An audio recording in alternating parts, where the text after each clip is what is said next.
What do fossils and creativity and AI have to do with each other? What do they have in common? Hang around to the end of the video because you might be surprised.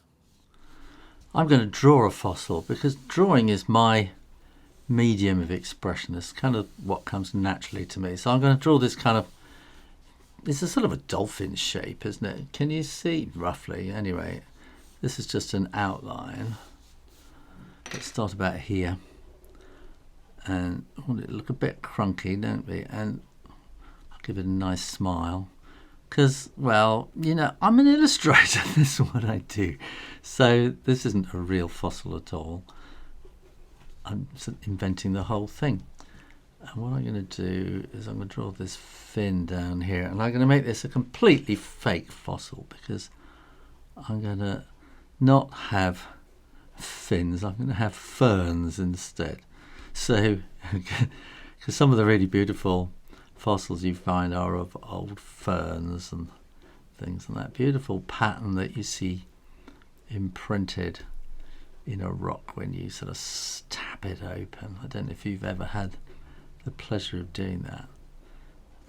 And some old pebble that you find on the beach and you tap it with a hammer and pow, it splits open. And there inside is this amazing thing that has been sitting there for millions of years, waiting for you to come and find it. And what is that thing? What is it? Well, it's evidence that something once lived. And there are some ways of explaining it which say that they were put there, which is fair enough. You can tell that story, but then you have to kind of say why. And when you look at all the fossils, they tell a story. So why tell a story if it's not real? Does that make sense? So let's put this big eye in here. It's going to be kind of and we need some kind of lines here, and there's going to be a kind of a gill shape there. So basically that fossil is evidence that something once existed.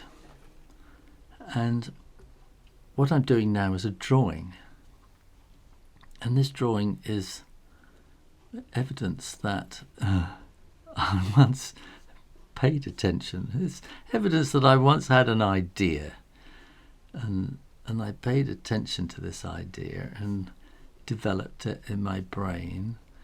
And what I'm doing now is I'm manifesting a thought. I'm bringing it into reality. And so this drawing itself is a fossil. It's a thing, it's an object that you will be able to go to and find and say, oh yeah, he had that idea on that day and he drew that thing and he made a video about it. And you know, maybe in a million years' time, archaeologists will come across this great vault of YouTube videos and they'll go through them all and go, oh, that's really interesting. This guy did this drawing and this video talking about this stuff, and it would be a fossil that the video would remain as an example of the fact that I paid attention and did something. So each thing along the way is an iteration, as the whole sort of evolution thing is. So, you know, each fossil that you find, some fossils are very similar, but they're all once were individuals. But then some fossils start changing minimally, don't they? Initially, they start changing minimally. There's small deviations, but over time, those fossils go from single cells to colonies of cells to swimming colonies of cells that turn into fish. And that's evolution for you. And so it is with creativity. it's a whole sort of ecosystem of evolution.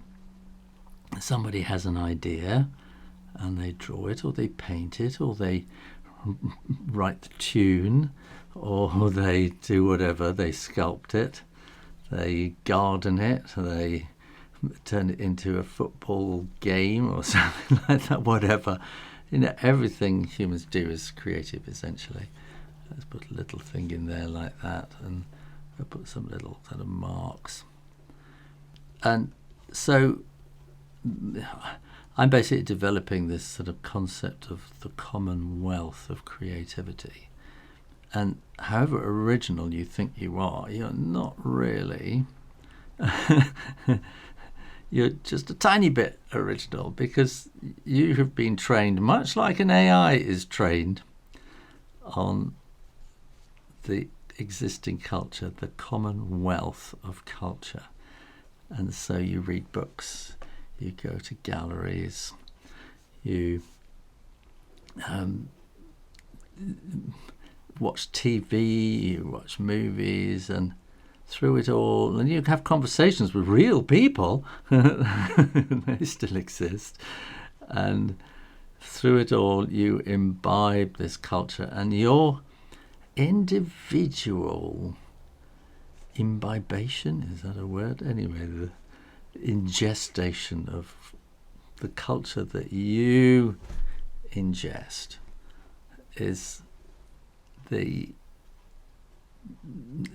are the prompts on which your creativity is built. And all the time that you draw, particularly drawing, I think, you're paying attention to what's going on. And as I said in my last video, as you pay attention, you are changed. It's a spiral. You can go here and see that one. You are changed, and so the whole thing grows. And really, as an artist, as a creator, as a creative person, your responsibility is to take in all this stuff and do stuff and make stuff. And ideally, you will then come up with that one little thing, which is going to add back to the great sum of human creativity, that you will give back a little something. And let me just try this and erase it, so that you can then add back something to that commonwealth of human creativity. And I'm thinking that this is our answer to AI, that we have this thing that is human creativity that builds on itself. But of course AI is building on that too. Let me just scan this. This is my trusty scanner up here, scanning away. This is ChatGPT, and I have uploaded the drawing and I've added the name Shoobeedoodle Ridiculocus to it.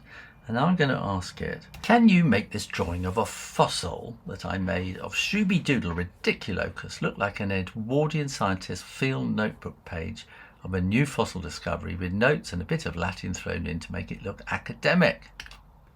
Come on, ChatGPT. Well, that's fantastic. So this is a whole new level of creativity. It's something I could have done myself. I could have illustrated this. But ChatGPT has added some interesting things. It's got here Lower Lummus Shale near Lyme Regis, Dorset. That would have taken me a while to think of. No, specimen found protruding from bituminous shale appears complete and remarkably well preserved. Delicate appendages suggest organic structure similar to ferns. It's worked that out on its own. Extraordinary description. And here we have a load of Latin, as I asked it to do. And that makes a great illustration for a comedy book or something. I don't know. But let's come back to this again. We say thank you first of all. Thanks, that's great. Can you now please make a museum quality photograph of the drawing as if it were a fossil embedded in a piece of shell like you might see in a museum? And apologies for my spelling mistakes, but ChatGPT is extraordinarily forgiving of spelling mistakes. Oh, look at that. That is just fantastic. Well, would you look at that? That's just fabulous. I mean, it's more of an engraving than a fossil, but it's a fine illustration for a comedy thing about fossils. So what is this telling us about fossils and creativity and AI? Well, I thought I would ask ChatGPT what it thought. Where do you think the creativity in these two images lies? I think this is exactly the interesting question, because most people instinctively point to the finished image and say that's where the creativity is. I'm not sure that's true. Do you like my ChatGPT voice? Your drawing is where almost all of the creativity resides, not because it took longer, but because it contains the genuinely new idea. You asked, what if I invented a fossil? Then you imagined an impossible creature. You chose its anatomy, its character, its name, Shoobeedoodle Ridiculocus, its style, and the joke that it might fool a paleontologist. None of that existed before. That is creative authorship. The Edwardian notebook is creative in a different sense. It is an act of interpretation. The AI has understood the kind of world your drawing belongs in, Victorian science, field notes, Latin names, museum conventions, and has extrapolated convincingly. That's rather like a museum exhibition designer taking a fossil and deciding how to display it. It's imaginative, but it's downstream of your original insight. The shale fossil is another step removed. It is almost entirely an exercise in simulation. It answers the question, if this drawing really were a fossil, what would it look like? It is beautifully executed, but it doesn't invent the fossil. It invents the lighting, the texture of the shale, the cracks, the shadows, the museum presentation. Again, these are creative decisions, but they are responses to your premise. Are you surprised by that answer? There's a saying that the AI you use today is the worst you will ever use. And I know that reply is completely different to one I might have got 2 years ago, even 6 months ago. AI is iterating and evolving itself. So when you find a fossil of a beautiful fern, then that has designed that structure, the rib and the little bits going off each side. It's that beautiful kind of fractal design. That probably started off as a single kind of strand waving around in the water.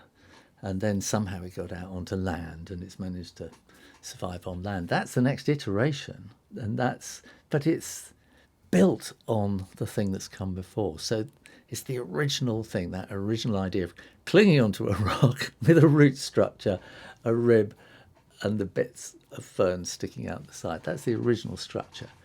And from that then comes these new iterations, these new designs, which become all the plants that we know and love all around us. So AI has been trained on all of this, but it's been trained on what has come before. It's not thinking up new things. It's putting ideas together. But what humans do is we take a subsection of all this massive stuff and we train ourselves on what has come before. So we look at particular painters, particular artists. We listen to particular musicians, particular composers. We watch sports and we admire certain sports people and learn from their techniques, which they have learned previously from other great sports people. And then we dedicate ourselves into practicing the craft so that we can then have our own ideas and manifest them with our creativity to bring these ideas out of our head and turn them into real things. If you're lucky, if you're a genius, if you're brilliant, you will come up with something that inspires somebody else to go, oh, and put that little seed of an idea into their head. And so you have added to this great commonwealth of culture that we feed on and grow on, but we have then to add back to it. And AI doesn't do that. But we can use AI as a tool. And this is where it gets really tricky, isn't it? Because those images it made were absolutely brilliant. And particularly the field note one, I know that I could reproduce that if I spent hours and hours and hours and hours working on it. But it has just gone like that. And it's sensed what it is that I want and has come up with not jokes of its own, but it's put patterns together and it knows what I'm after. And maybe it hasn't got exactly what I want, but I can reprompt it, and I can reprompt it. Or I can go, there, that's a great layout, and then I can actually go and draw it myself. So it becomes a sketching process. Iterations of the original idea is like going up through the levels of the shale and finding that fossil has turned into this fossil, has turned into that fossil, and that you can follow through these tiny little iterations in the fossils as they grow and expand, and the tree of life grows outwards into all this amazing abundance that we live amongst today. I don't think this is an answer to what is creativity and how do we fit in with AI, but I think it's a starting point for me anyway. And I hope maybe it is for you too. Let me know what you think in the comments box down below. And do make sure that you are subscribed to the Shoo Rayner drawing channel, because I'm sort of changing what I do, I suppose. I'm becoming a sort of a philosopher of creativity and culture, I suppose. But I'm using drawing as my medium of expression, because that's what comes naturally to me. You might be a musician, you might be a sculptor, you might be a painter, whatever. It's the same thing. We speak our own languages. We speak the language of culture, but we interpret it in these different languages of music, sport, whatever. Gardening, drawing, painting. We're all in this great soup of culture together. So as I say, make sure you are subscribed and keep coming back for lots more of this stuff on the Shoo Rayner drawing channel. And in the meantime, you take care, and I'll see you next time. Take care. Bye-bye.